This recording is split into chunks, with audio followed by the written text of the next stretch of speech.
how to differentiate between the patterns you are selling or licensing online versus the repeat patterns or artwork or designs that you are licensing to your one-on-one clients. I've been asked this question a lot by my students and my audience, so I will address it right in this video. When you get to the end of this video, you will get a present from me, so please stay tuned and watch till the end to get a gift. Hello, my amazing creative friend. I am Oksancia. I am a textile designer working for myself for over 15 years now, and I am a founder of Oksancia Textile Design Studio and online school. Let me tell you right away, I am not a lawyer and this is not legal advice.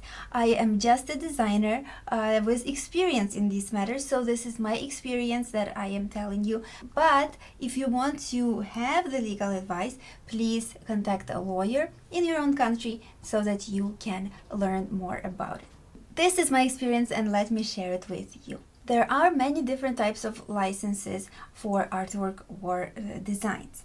And first type that I want to tell you about is the type when you sell your designs online, basically the actual files of your designs. It can be the vector files, raster files, doesn't matter. Basically, you are licensing in a way that you upload them to a website and people can come and pay money and then download that file to use according to the license that is on that website.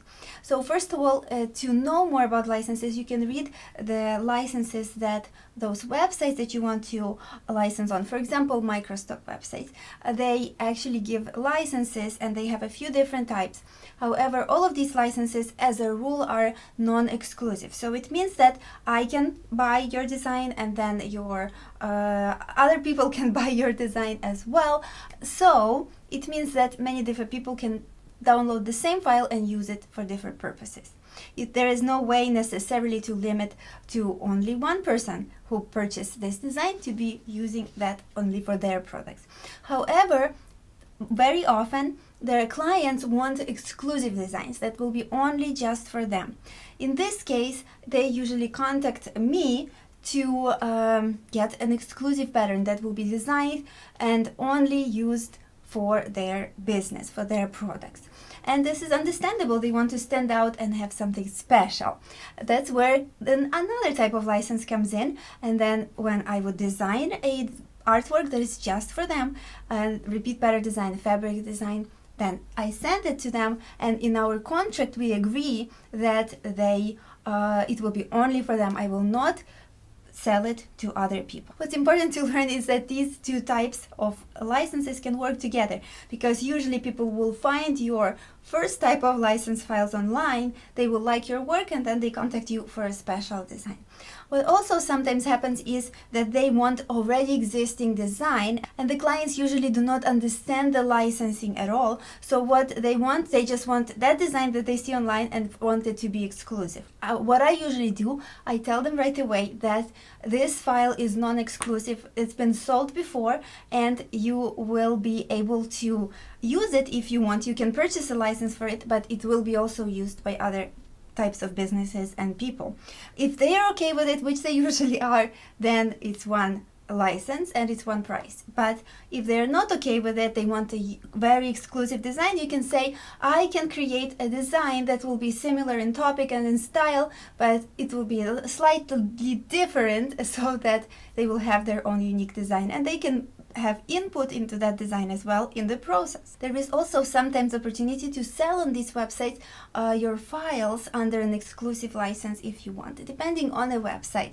So it is important to check the agreements that you have with that website when you're signing up before you upload your file, so that you make sure that you can license on different websites the same file on different websites, or maybe not if you don't want to. And if you work with a one-on-one design client, you need to state clearly what rights they get and what rights you keep in your contract. Very, very important. So how do you keep track which files are being sold under which license? You have so many hundreds of files, maybe more than 10,000 of files as I have. And how do you keep track of them all? And how do you know which ones are exclusive to clients, which ones are not, and which types of licenses have been sold? On my computer, I have separate folders for my microstock and print-on-demand files, and I have a separate folder for only one-on-one client projects. So they are very separate and they do not mix with each other. Also, I create a new folder for each client project that I am working on. This way it's all organized from the start. It's not a one big mess of files that they can end up in different folders and get mixed up. Also, I never reuse the elements that I created for my clients for their exclusive projects. I only create those one time for them, and I do not reuse them for my other types of designs. That doesn't matter for which license. You can also keep a Google spreadsheet or some form of spreadsheet on your computer so that you can list all the designs that you're creating and which license they are being sold under if you want. So today I shared with you a few tips and my advice about how to differentiate between license types and how to know which file is being sold on which under which license, and I hope you found it useful. Please hit that like button if you found this video helpful, and also share it with your creative friends so that they can learn more about this topic as well. And subscribe to my channel because I post these kinds of videos just like this one pretty often, so that you can be notified about this video. Remember to hit that little bell icon next to subscribe. And as promised, here is my gift to you. Pattern Biz Workshop. This is a 4-video workshop which helps you to start your own pattern design business. You can design fabric, you can design all kinds of different surfaces like wallpaper, gift wrap, scrapbooking, anything and everything. And I talk a lot about my experience and my tips and advice to you right in the Pattern Biz Workshop. Also, I created 3 worksheets that are very helpful, give you specific exercises to start your own creative business. So you can download it by clicking in the info card in the corner of this video or a link in the description and under this video. I hope you check it out.